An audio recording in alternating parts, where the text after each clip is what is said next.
Yo, what is up, YouTube? I just got out of a production session doing some guitars, doing some low tune riffing, and I think we came up with some really crazy tones. I think that a lot of times in metal music, it's very easy to open up your session, dial up a 5150 tone, put a tube screamer in front of it, call it a day. It works, it's tried and true, it sounds great all the time, but we wanted to approach this in a way that was different. We wanted to try to come up with a unique tone, and the way that we figured this out was by trying to start in a different point and seeing if having the foundation being different would lead to decisions to getting a unique tone. I think we did this. I want to talk about all the layers that we did through here to make this tone sound unique to me and fun and different. Overall, talk about my philosophy on guitar tones, distorted guitar, things within the realm of like metal, shoegaze, etc., like a LOATHE, Thornhill, Sleep Token, Knocked Loose kind of approach. A few little shout outs here. One, the Logic session that I'm showing you here will be on my Patreon. You can find that link below if you want to thumb through and go in a little deeper and see how I'm doing these and listen on your own time. Two, if you are interested in doing a production session like this, whether that's writing, producing, mixing, mastering, also information below, feel free to contact me. I would love to work with more of you. I've met a lot of really cool artists through this channel, so if you think that could be you, let me know. That would be awesome. Yeah, let's get into it. I will play through the riff one more time. I'll play through two parts, the chorus and then the breakdown section. Sounds like this.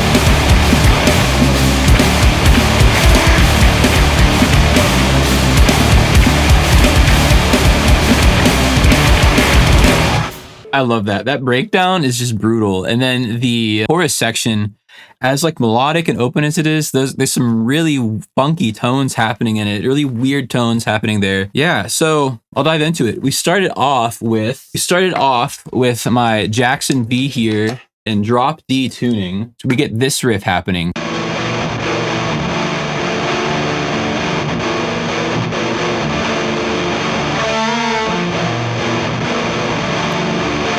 Now what that tone is it's coming through my PV VTM here.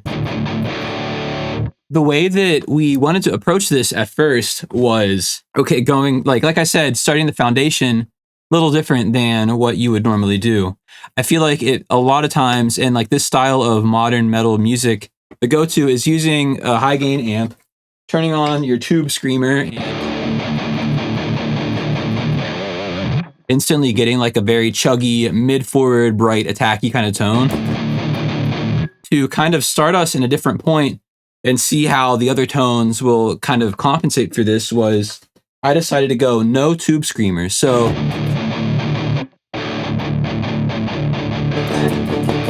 you can already hear just through that it is less attacky, less bright, less like, at first it might seem like a not the best choice because it kind of loses some of that edge, some of that grit. But I like the body that it has. I think that playing it that way kind of brings some more low end, some more low mids, some really interesting things that through guitar layering and quad tracking, we can keep that body of this tone and then add brightness later on. I also, second pedal that I used was a Digitech Whammy with an octave up and down blend. So we get the drop D an octave down below.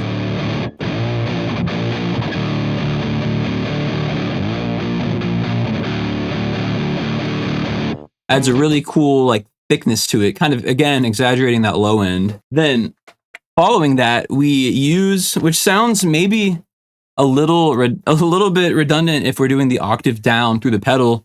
We're using my Squier Bass 6 here, which I've put a humbucker in the bridge of to get some really low endy tones as well. One thing I really like about the Bass 6 is The octave down blend on my Jackson sounds a lot thicker, but the bass 6 has, even though it's lower tuned naturally, it has like a stringier, kind of attackier, more high-end sound to it. And that's why I chose to layer it with this guitar, get some more attack in a different way. So I'll play through. We have the Jackson layer, double tracked.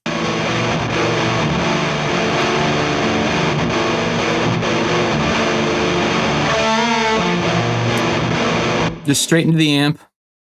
And then on the breakdown, we add that octave down. And then we have my bass 6 layer here.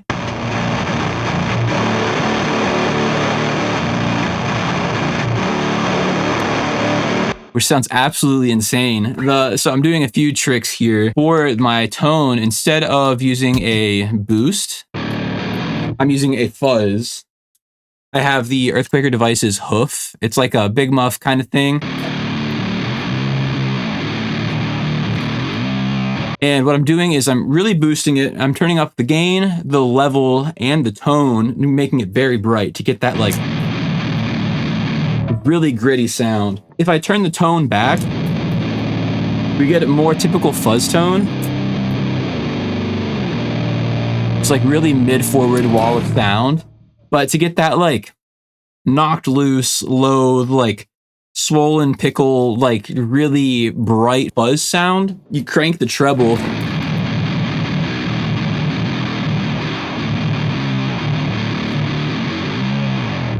And it just makes this really ugly, gross sound. It's like almost like the HM2 chainsaw kind of effect, but just a little bit of a different grit to it.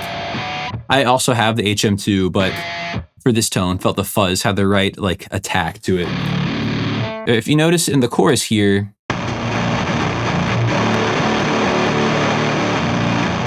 there's still some like octave trickery going on as well. And again, it might be redundant, but I think they blend in a really nice way. It kind of, in a way, changes it from like quad tracking to like 8 times tracking, because I'm running the Digitech whammy pitch pedal through my bass 6 in an opposite way. I'm turning it on and blending the octave up. So this is in drop D, an octave below, and then I'm getting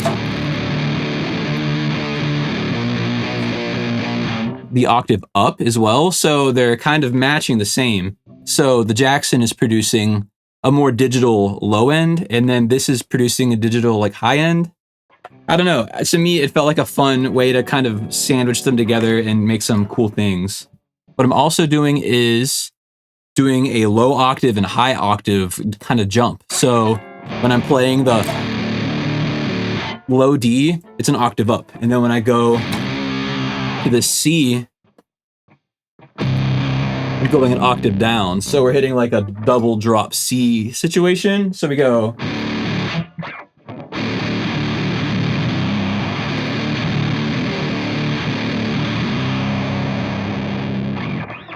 Very brutal, very ridiculous. And yeah, I guess my thought was like the fuzz pedal is giving us that extra bite that we weren't getting from using a tube screamer on our initial 6-string tone.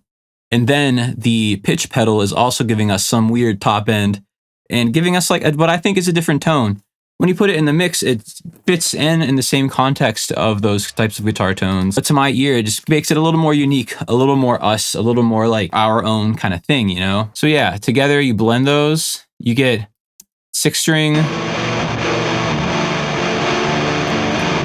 the bass 6,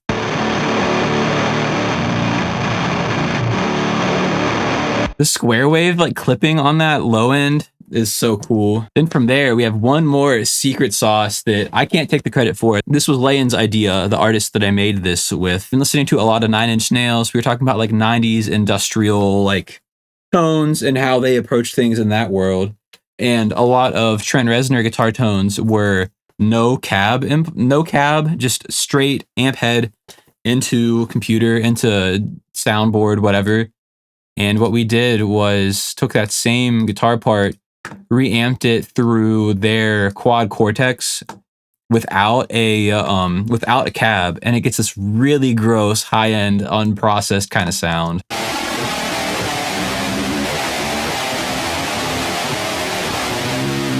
So bright, so ear piercing, like borderline not good, but we took some EQ and kind of shelved it off a little bit, did some compression, some things to like clean it up a bit, tuck it down in the mix, and then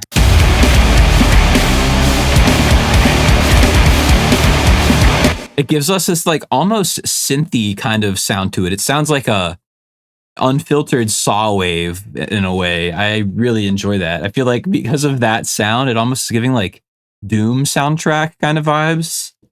And it's cool. I'll mute it, and then you'll hear with and without it and how much it brings that tone alive and forward.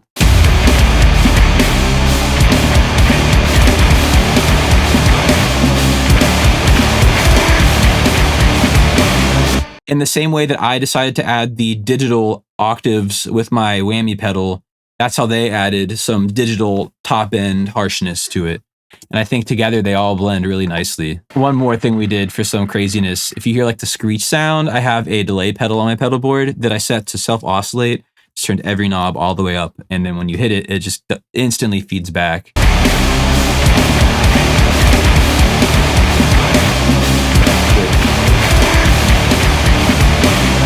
Just sounds crazy. Yeah, I really enjoy that. I think it turned out sick. I think that it really gave us a tone like LOATHE, Thornhill, Static Dress, Sleep Token kind of thing. A tone that fits within like modern metalcore, but also is like drawing influence from other places like 90s industrial and shoegaze and grunge and I don't know, just like thinking outside of the box. And I think that what happens is you change the path and it changes the solution. I think that's, if I had to give lesson to take away from this video, is when you're doing your first steps of your writing process, if you have anything that you start off with that is kind of like your default, like every time I use these drum samples, I use this guitar tone, I sit in my desk this certain way and do, I don't know, think about what is serving you and what could be cool to experiment with within your process, both like in the DAW, creatively, in life, all the time. Like, yeah, that was a session. Again, check out the Patreon if you want this session and want to dive in more. Message me through the links below and contacts below if you would like to do a production session like this with me, or ask some questions, lessons, anything like that. Yeah, thank you guys so much. Glad to be back at these videos. If you have any more questions, let me know. Excited to see you guys again with another video. Have a good rest of your day. Peace out.